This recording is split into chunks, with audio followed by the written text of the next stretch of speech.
بسم الله الرحمن الرحیم. اشتراکي اړیکه یا 1919 کې لیویس د اشتراکي اړیکې په باره کې خپل نظر وړاندې کوي. هغه دا ویل چې کله چې اتومونه متقابل د الکترونو شراکت وکړي، کله چې اتومونه د متقابل د الکترونو شراکت وکړي، نو دوی په نتیجه کې موږ سره اشتراکي اړیکه چې دا موږ سره څه کېږي، دا موږ سره جوړېږي. او کولی شي چې په دې طریقه باندې اتومونه چې دي الکترون ویش د نجیبه غازاتو په څیر شي کې دا ځان ته پیدا کړي. خو الکترون شراکت به متقابل الکترون شراکت نه مطلب دا که یو اتوم یو الکترون شریکوي، بل اتوم به هم الکترون شریکوي. که یو اتوم یو الکترون شریکوي، متقابل د الکترون شراکت له امله موږ سره کېږي چې اړیکه جوړه شي. که یو اتوم یو الکترون شریکوي، بل اتوم به هم یو الکترون شریکوي په یو وخت کې. که یو اتوم دوه الکترون شریکوي، بل اتوم به هم دوه شریکوي. که یو اتوم درې الکترون شریکوي، نو بل اتوم به موږ سره درې الکترون شریکوي. نو یو دوه درې الکترونو جوړو له امله که د دوی ترمنځ یو جوړه الکترونو منځ کې پرته وي، نو یو ګونې اړیکې به جوړېږي. که د دوه اتومونو ترمنځ دوه جوړې الکترونو جوړې پرتې وي منځ کې، د دوی په منځ کې بیا به دوه ګونې اړیکه جوړېږي. او که دوی ترمنځ درې الکترونو جوړې په منځ کې پرتې وي، نو موږ سره به درې ګونې اړیکه چې دی هغه څه کېږي، موږ سره هغه به جوړېږي. او دغه الکترونو جوړه یا منځ کې کوم الکترون چې موږ شریک کړل، دا به دواړو اتومونو سره شمېرل کېږي. او دواړو اتومونو کولی شي په دې طریقه باندې نجیبه غاز الکترون ویش ځان سره څه کړي، هغه واخلي. که موږ مثال واخلو، مثال په توګه، او موږ دا په یو خط باندې ښیو، صحیح ده، په یو لاین باندې دا څه کېږي، ښودل کېږي. یو لاین یو ګونې اړیکه ښیي. که دوه کرښې منځ کې وي، بیا دوه ګونې اړیکه ښیي. او که درې کرښې منځ کې وي، بیا موږ سره درې ګونې اړیکه ښیي. مثال به د دې واخلو، مثلا هایدروجن دی، صحیح ده، هایدروجن دی او بل هایدروجن دی. یو دپاره موږ کراس ونیو، بل دپاره ډاټ، صحیح ده. نو دغه الکترونو جوړه به خو موږ دې اتوم سره ګوش حسابو او هم به د سره موږ حسابو، نو موږ سره به اچ او اچ دوی ترمنځ به اړیکه جوړه شي. همدارنګې کلورین مثال په کتاب کې ورکړی دی، کلورین، صحیح ده، CO2. نو موږ که کلورین واخلو، اخري مدار په نظر کې ونیسو د کلورین اخري مدار، نو کلورین اخري مدار کې 7 الکترون دي. څو الکترون دي؟ 7.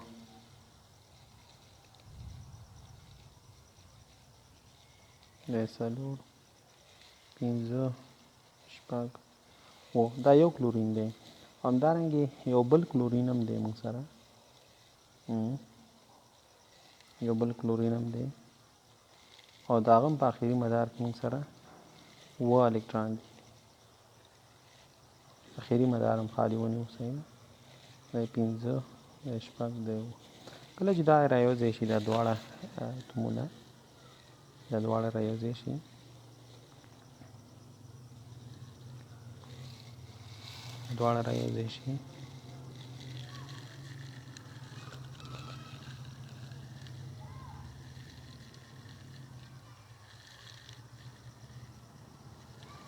نو موږ سره به د دو 1 2 3 4 5 6 او یو الکترون د دلته شته دی. د دې بل دپاره به هم یو الکترون یې دلته راغی، 3 4 5 6 7. دغه الکترون جوړه دا منځ کې چې کومه ده اشتراکي جوړه، دا به دواړو سره شمېرل کېږي.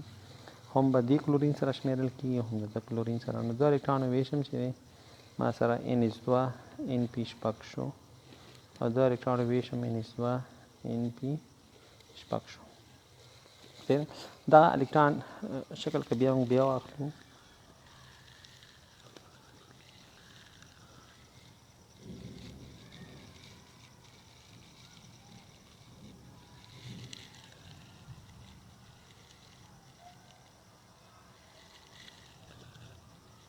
دلته د الکترون دغه سپین چې دی که یو الکترون داسې د بل سپین به ډاون د پاولی اصول مطابق چې دوه الکترون سپین یو رقم نشي راکړی په یو اوربیټال کې صحیح ده نو دا هم کلورین دی دا موږ سره کلورین دی او که بل مثال یې واخلو مثلا یو کلورین دپاره زه کراس نیسمه کراس باندې د الکترون ښیمه او د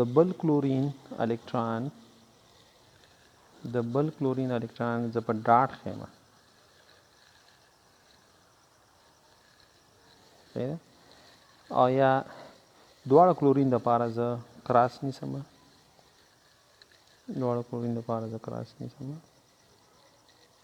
او د بل کلورین دپاره هم زه څه نیسمه کراس نیسمه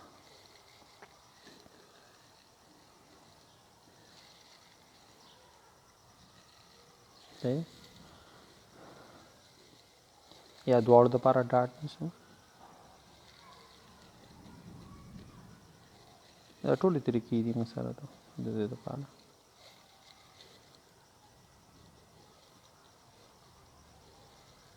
او دا موږ په یو لکیر باندې یو خط باندې هایپن دې ته ویل کېږي چې ورته ویل کېږي هایپن دې ته ویل کېږي نو که موږ واخلو بیا مثلا د دوی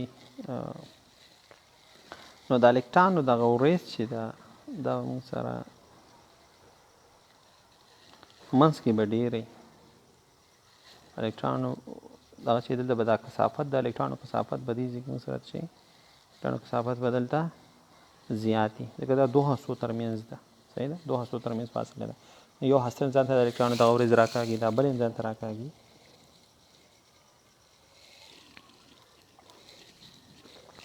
چې دې ته موږ د ویلنس بانډ میتود یو ویلانس اړیکو میتود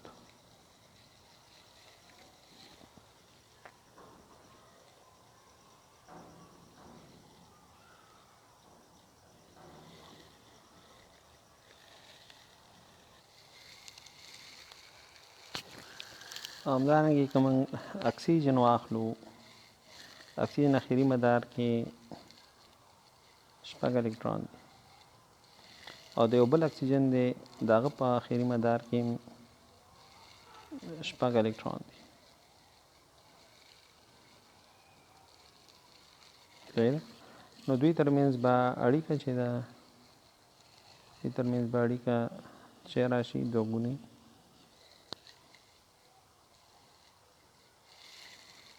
صحیح ده دوه ګونې او که موږ دوه کرښو خطونو باندې به ایښودل کېږي او که موږ نایټروجن واخلو نایټروجن 15 الکترون اخري مدار کې لري او بل نایټروجن هم دی د هغه هم اړیکې موږ سره چې دي او بخۍ 15 الکترون لري دا زه داسې لیکلی شم چې نایټروجن درې ګونې اړیکه د نایټروجن سره اوس کوم فکتورونه دي چې هغه موږ سره د A B اتومونو ترمنځ کوولانسي اړیکه جوړوي A B اتومونو ترمنځ کوولانسي اړیکه جوړوي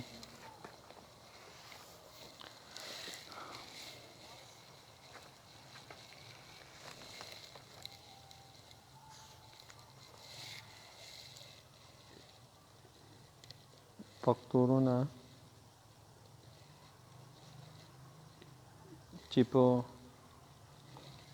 کوولانسي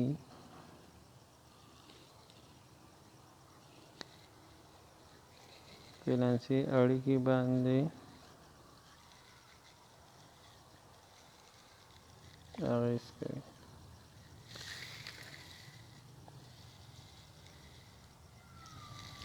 ها دا A B چې کوم یو ځای کېږي A او B کوم اتومونه چې یو ځای کېږي باید د دوی آینایزیشن انرژي لوړوي اول باید آینایزیشن انرژي د دوی لوړوي آینایزیشن یعنې کم مرکبات کم اتومونه چې کوولانسي اړیکه جوړوي باید د هغوی آینایزیشن انرژي لوړه وي صحیح ده باید آینایزیشن انرژي لوړه وي یعنې یو هم داسې ونه کړي چې الکترون واخلي یا د لاسه ورکړي صحیح ده لوړه آینایزیشن انرژي ولري چې اسانۍ سره الکترون ورنه کړي او کیټاین جوړ نه کړي ځکه کیټاین جوړ کړي نو بیا خو آیني اړیکه جوړوي نو هغه اتومونه چې د هغوی لوړه آینایزیشن انرژي هغه به د آیوني اشتراکي اړیکه جوړوي مثال کې فلورین آینایزیشن انرژي لوړه ده نو فلورین به د فلورین سره کولی شي چې څه جوړ کړي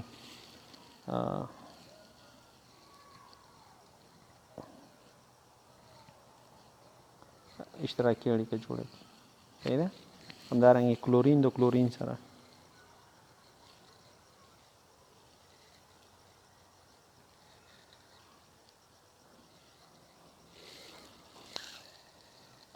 دویم موږ سره الکترونیګیټیویټي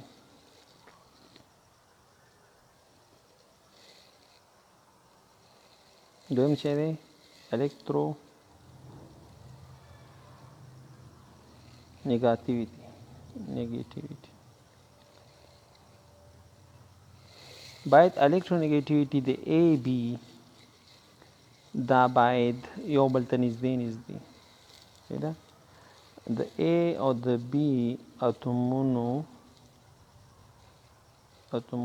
الکترونیګیټیویټي یعنې هغه وړتیا چې الکترون جوړه ځان ته راکش کوي په اشتراکي اړیکه کې د A B اتومونو EN الکترونیګیټیویټي باید مساوي وي او یا لږ توپیر ولري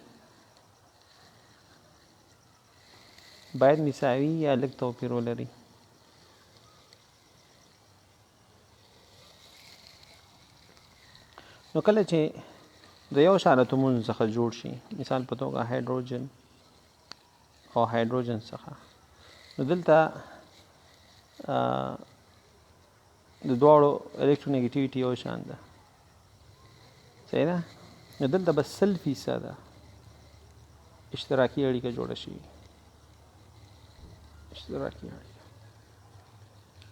او دغه 100% اشتراکي چې یو رقم اتومونو څخه جوړه شي یا داسې اتومونو څخه جوړه شي چې د هغوی د الکترونیګیټیویټي تفاوت ډېر کمی یا صفر وي صحیح ده هغې ته بیا موږ غیر قطبي مالیکیول یو غیر قطبي اړیکه ورته یو همدارنګه کلورین 100% اشتراکي اړیکه ده پکې فلورین ترمنځ هم 100% ده نایټروجن ترمنځ هم 100% ده اکسیجن ترمنځ هم 100% ده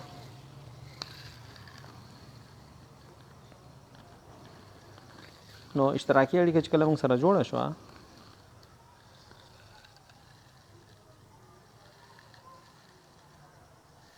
دا وبخښئ فلورین دی فلورین ترمنځ نو کله چې اشتراکي اړیکه موږ سره یو رقم اتومونو ترمنځ جوړه شي نو دا به دواړه به یو په یو قوې سره یو خواته راکه کوي یو چې څومره قوه واردوي چې ځان ته رانږدې کړي بل به یې موږ سره قوه واردوي د الکترون د کثافت به موږ سره په منځ کې پروت دی صحیح ده خو که چېرته تفاوت پکې مثلا B الکترونیګیټیویټي زیاته ده د B الکترونیګیټیویټي د A اتوم څخه زیاته ده نو بیا به A باندې به قسماً کم چارج راشي مثبت او د B باندې به بیا راځي قسماً منفي مثال په توګه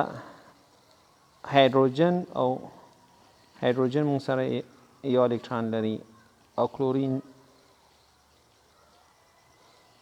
2 الکترون لري د سیل اړیکه جوړه شوه خو دغه الکترون جوړه به کلورین ته ډېره نږدې ځکه د بر کې منفیت زیات دی کله چې دا کلورین ته ډېره نږدې وه نو د باندې به قسماً منفي چارج راشي او د باندې به قسماً مثبت چارج راشي نو دې ته بیا موږ کوم اړیکه یو دې ته موږ قطبي اړیکه یو دې ته موږ څه وایو قطبي اړیکه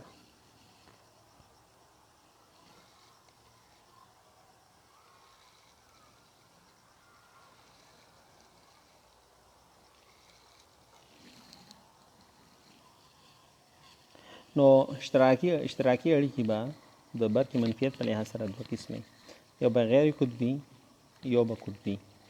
قطبي کې به د اتومونه چې کوم وصل شي د هغوی د برقي منفیت الکترونیګیټیویټي ترمنځ په تفاوت شتون ولري. غیر قطبي کې به د الکترونیګیټي ترمنځ تفاوت په شتون ونه لري. بله خبره پکې دا دریم چې باید الکترانو که مثلا دوه یا درې اړیکې موږ سره جوړیږي یوه اړیکه د الکترانو شراکت باید متقابل وي. د الکترونو شراکت متقابل وي. یو اتوم چې څومره الکتران شریکوي بل اتوم باید هماغومره شریک کړي. صحیح ده؟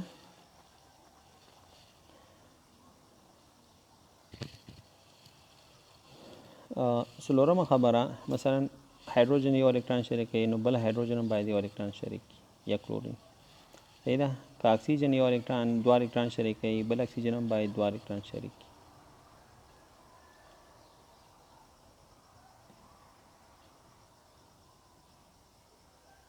صحیح ده؟ نایتروجن مثلا درې الکتران شریکوي بل نایتروجن هم باید درې الکتران شریک کړي. الکترانو شراکت باید متقابل وي.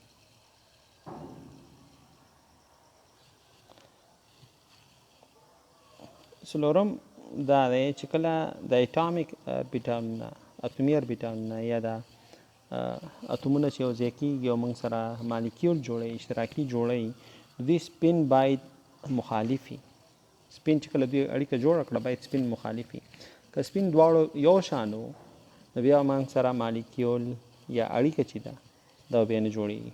مثال په توګه مثلا دا هایدروجن دی او دا هم هایدروجن دی دا هم هسته ده د بل هایدروجن هسته نو دلته چې کوم الکتران یو ځای کېږي دلته چې کوم الکتران یو ځای کېږي د هغوی سپین باید اپوزیټ وي.